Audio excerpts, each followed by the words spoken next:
This is CBC Winnipeg News.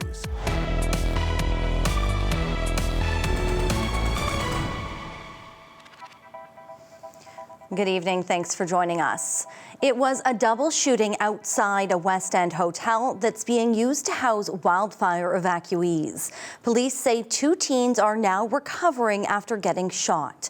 CBC's Zubina Ahmed now with what we know so far. Police are investigating a shooting outside this hotel that is housing evacuees. When the officers arrived, they found 2 teenagers injured with gunshot wounds. The 16 and 18-year-olds are in hospital. One is in unstable condition awaiting surgery and the other is stable. Officers were seen Tuesday going in and out of the airport motor inn on Ellis Avenue. Police are asking anyone who may have witnessed the shooting to come forward.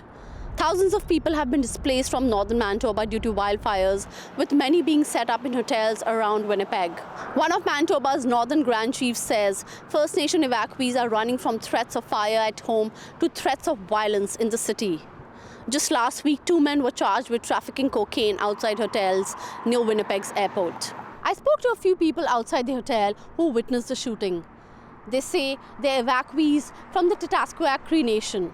Police say they're visiting different evacuation centers and are working with community partners to help ensure everyone feels safe and supported. Zubina Ahmed, CBC News, Winnipeg.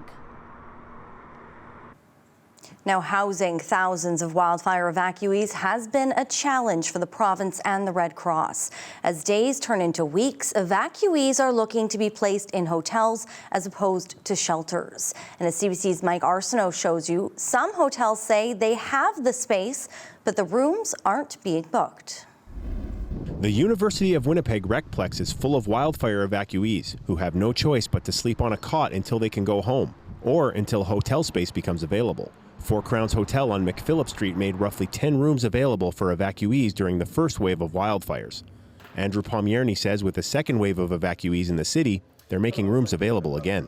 Even if we have to keep them open without putting anybody in there, knowing that there's going to be a wave, that's our way of contributing to the help effort. Pomierny says the province contacts the hotel owner on a frequent basis to get updates on their capacity, but the rooms are still empty. No, I have not received any requests yet as of last weekend. The Viscount Gort Hotel on Portage Avenue housed more than 100 evacuees during the first wave.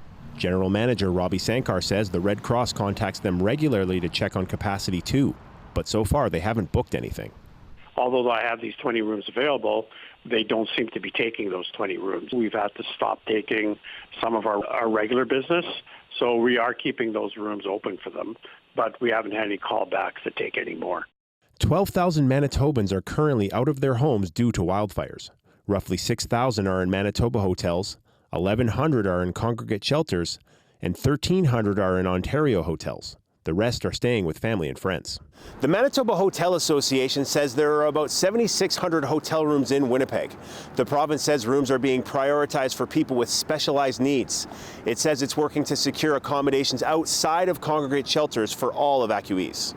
In a statement to CBC, the Manitoba government says in part, there are more than 6,000 evacuees staying in hotels, but the province works to secure large blocks of hotel rooms over extended stay periods to minimize the disruption and limit the number of moves an evacuee needs to make while out of their community. Pomierny says they're ready to help if and when the province books hotel rooms. Even if it means for us to stay and wait with the rooms a little bit, it's important to be ready when those people will need help. The Red Cross says it's working with the province and Indigenous leadership to secure accommodations for people impacted by wildfires as well. Mike Arsenault, CBC News, Winnipeg. Manitoba's premier says once this wildfire season is over, his government will look at how it responded and how to plan for the future. Wab Kinew says an internal review will examine firefighting efforts, emergency social services, and the coordination of keeping people safe. Is there another large-scale sheltering opportunity that we need to be able to have access to in Manitoba? Or is there a combination of fire mitigation, investment in northern infrastructure like roads and larger runways that can accommodate Hercules aircraft that are well suited to large-scale movement of people that we need to make in combination with sheltering? Canoe says as part of the process, they'll talk with communities and experts in wildfire fighting, forest management and logistics. The Premier says the full cost of the province's wildfire response is already over $50 million. And he says the amount could rise as the fire season continues. A string of vehicles have been towed away from Transcona streets, but it's not illegal parking or tickets that are to blame. It's theft. As Santiago Arias Orozco reports, police have now arrested 2 people in connection. You can see this truck being towed from the doorbell camera of Tiffany Schritt's house. It's early Friday morning in Transcona, but this tow wasn't planned. So my husband got home at 5:30 and he walked in the door and said, "Where's my truck?" And I said, "What do you mean, where's my truck?" That's why the Schritts called police. They told her there were no towing orders on the truck and that it had been stolen. My husband and I were really upset, let's say. I was a little angry, I would say, too. It's disturbing. It's invasive. You don't want your things stolen. That's ours, and we use the truck a lot for a lot of things. The Schritt's truck wasn't the only one taken. This security video is from another house a few blocks away. Police have arrested 2 people and 2 tow trucks have been seized. Police say they're looking into a series of vehicle thefts in Transcona. We wanted to know how many vehicles were taken, but police tell us they will give us more information at a later date. Tiffany says the truck is more than just a vehicle to her family. The Ford F-150 was a present to her husband, Jason. Her grandmother gave it to him when she passed away. Since then, the car has been part of many special family moments. It's actually where my husband and I first met. We went through a car wash in that vehicle, so there's a lot of memories. That's why they hope to see it park outside their house again. Santiago Arias Orozco, CBC News, Winnipeg. A group of Manitoba chiefs is expressing serious concerns over the federal government's new bill, saying it allows them to bypass consultations with First Nations. It's all over Bill C-5, which was just passed into law. It allows Cabinet to quickly grant federal approvals for big projects deemed to be in the national interest, such as mines, ports, and pipelines, by sidestepping existing laws. There have been ongoing protests over it, with questions, legal threats, and growing frustration over what it could mean for Indigenous lands and rights. A group of Manitoba chiefs say it violates the spirit and intent of the treaties. How can Canada claim to respect our rights while making decisions about our land and our resources without us? We are not against development, but we will not stand for development without us. Leaders are in Quebec for a 2-day summit with the Prime Minister. Mark Carney has previously said that Indigenous consultation is central to the bill. A Manitoba woman has filed a proposed class action lawsuit against Loblaw. Iris Griffin says she was overcharged for meat at the grocery store as early as 2023. Earlier this year, she spoke to CBC about finding the package of ground beef she'd bought was 134 grams short. She realized its plastic tray accounted for the missing weight. Her proposed class action was filed last week in Manitoba.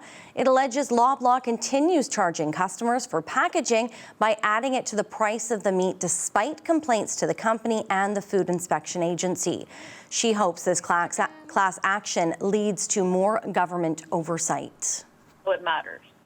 And what I would also want to see is the stores being held accountable. They're making profit off of the backs of Canadians, one plastic tray at a time. CBC News has not heard back from Loblaw.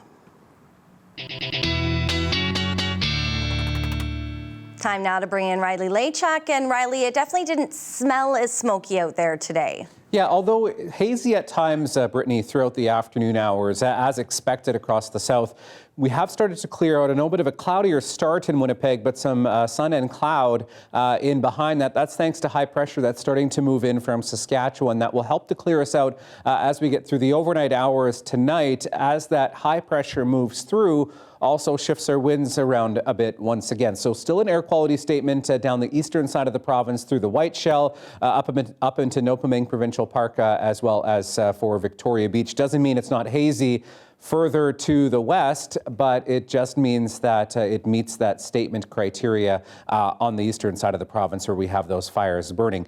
21 degrees in Winnipeg this afternoon, 20s into Westman, Brandon and Dauphin, 23 in the Pas this afternoon. We're under a bit of a trough, which has kept our temperatures a little bit on the cool side. Looking at 24 tomorrow afternoon, mostly sunny skies with an air quality health index, Brittany, of 3. Thank you, Riley. Welcome. Well, it's not something you'd expect to fly the coop. Mounties are looking for tips after a windmill was reportedly swiped from a property. It's believed to have been taken sometime between July 4th and 6th in the RM of Grey, which is north of Carman. RCMP say this would have been no easy feat and believe someone may have seen something. The structure is 25 feet tall with 6-foot silver blades.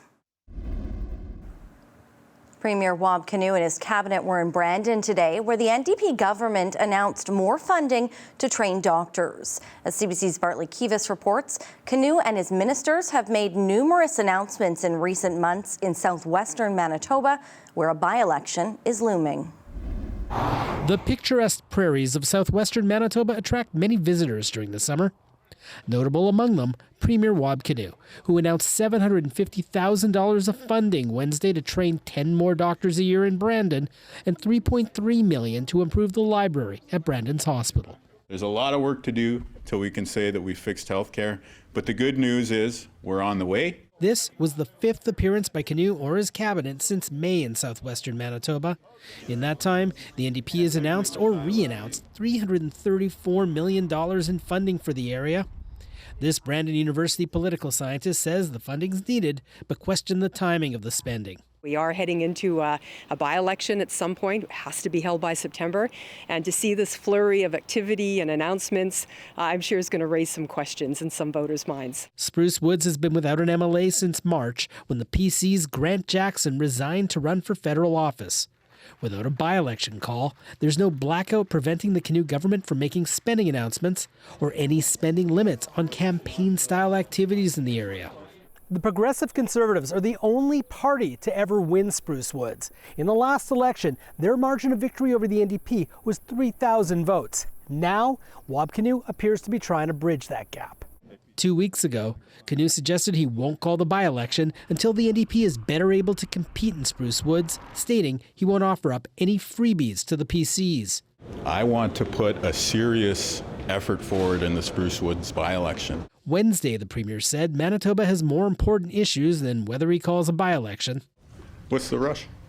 A Brandon Sun reporter then told the Premier Spruce Woods voters don't have a voice. Well, I'm your Premier. What would you like me to do? In a statement, PC leader Abi Khan accused the NDP of trying to buy votes in Spruce Woods. He urged the Premier to call the by-election, something that must be held by September 16th. Bartley Kivas, CBC News in Glenborough, Manitoba.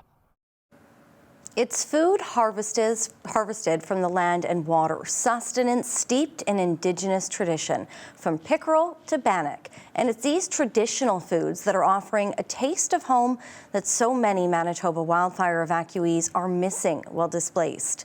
CBC's Karen Pauls has more. This one here.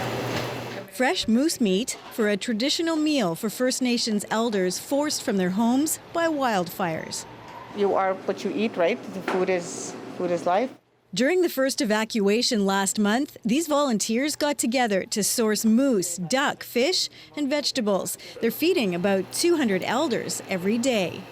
When you're in the city so long and you're craving the wild food and home-cooked meals, and they've been here so long, so maybe give them a little bit of that taste of home. Roughly 12,000 Manitobans are out of their homes due to wildfires. 1 in 10 are living in group shelters set up in indoor soccer complexes and hockey rinks. Many from Garden Hill and Shinanue Nation. Since last Thursday, the Canadian military has airlifted 1,600 people out. Now back on base in Winnipeg, technicians are inspecting this Hercules aircraft to make sure it's safe to fly. It got a little too close to the flames during an evacuation flight. It's a very, very scary, very traumatic scenario. Lieutenant Colonel Craig Greeley headed this operation and the previous one in Manitoba. He says the missions are challenging, but also rewarding. we had a meeting with the chief and the deputy chief from Garden Hill, and just hearing the strain, the sadness in their voice as they think about potentially losing everything up there, but knowing that they're safe, at least back here, you know, it's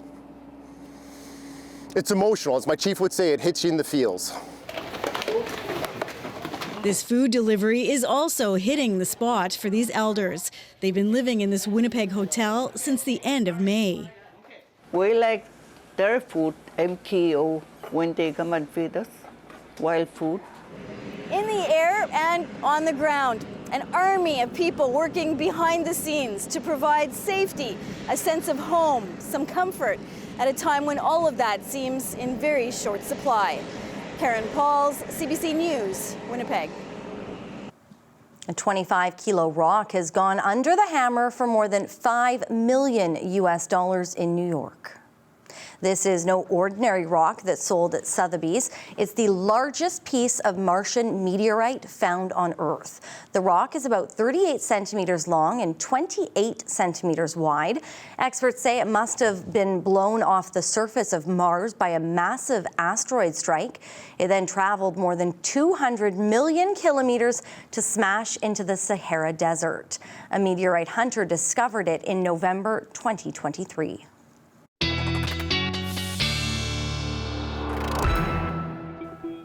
Can you imagine just walking along and finding a piece of meteorite? Quite the journey it took. Right? Quite the journey. It's nice to see. It got a pricey penny. Yeah, no kidding. Wow. Well, I don't think. Hopefully, we're not going to see any of that happening here around our province anytime soon. I don't have it in the forecast anyway. Okay. But some cooler temperatures again today, cooler than seasonal, and this is the trend that's going to persist, Brittany, as we get into the next few days here yet. Let's start big picture tonight. Look at our upper level winds. Couple things I want to draw your attention to. First off, this area of low pressure that's sitting over Hudson Bay right now, this is spinning down some cooler air from the Arctic down into the southern prairies, with a bit of a trough in the jet stream here. So it's allowing all of that cooler air south, hence why we've seen temperatures that are 5-6 degrees below seasonal for this time of the year for parts of southern Manitoba, much of the north as well, under these cooler conditions. That's helping the firefight in northern Manitoba. We do have that trend continuing, although not a lot of precipitation coming with it as we get through the next few days here. So at the surface, high pressure over the prairies. This is helping to clear us out, along with a bit of a low in the south in moving into parts of Ontario.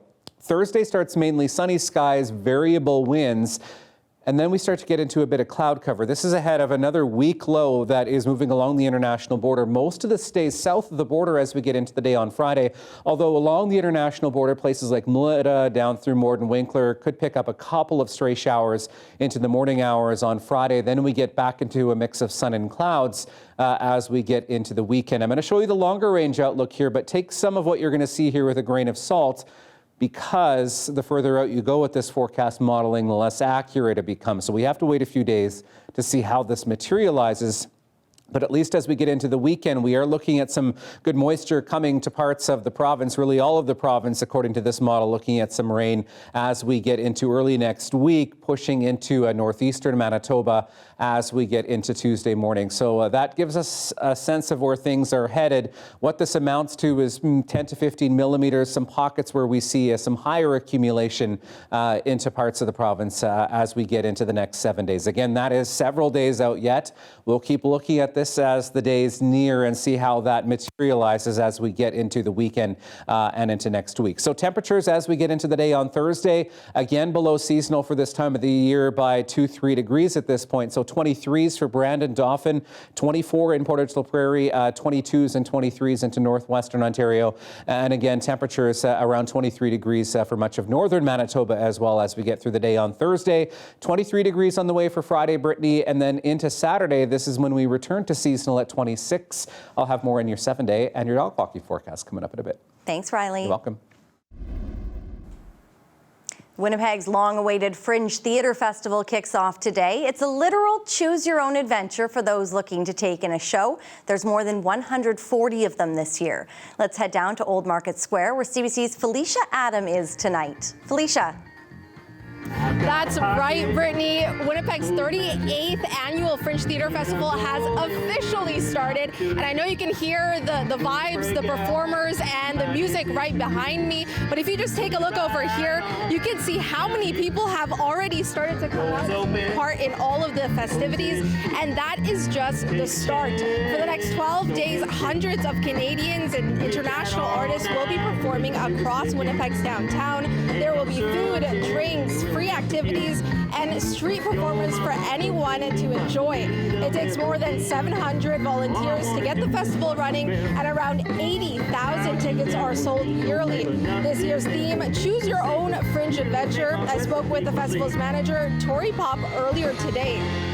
This year's theme is Choose Your Own Fringe Adventure, and we felt like, every year really is a Choose Your Own Fringe Adventure. You can use the program or the website to just pick out and see what interests you.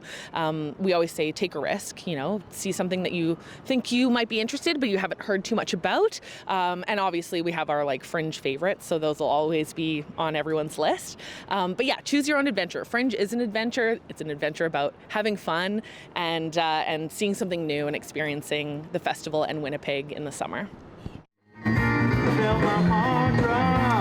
And the festival will continue until the 26th of this month, so you have about 12 days to really come out and enjoy all that it has to offer. And you just heard there's a lot that it has to offer. Brittany? Thank you, Felicia.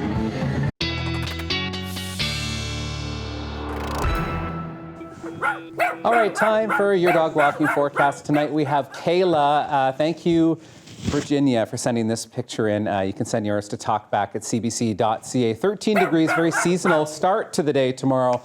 24 once we get into the afternoon, and a light southwesterly wind as we get into the evening hours tomorrow. So 23 degrees for Friday, 26 on the way for Saturday. And then that's a bit more of a seasonal temperature for us there. 25 breezy with some clouds as we get into the day on Sunday before we see another chance of some showers or some thunderstorms as we get into the early part of next week. Once again. Not bad weather if you're fringing. Not at all. Have a wonderful night. We will see you back here tomorrow. See ya.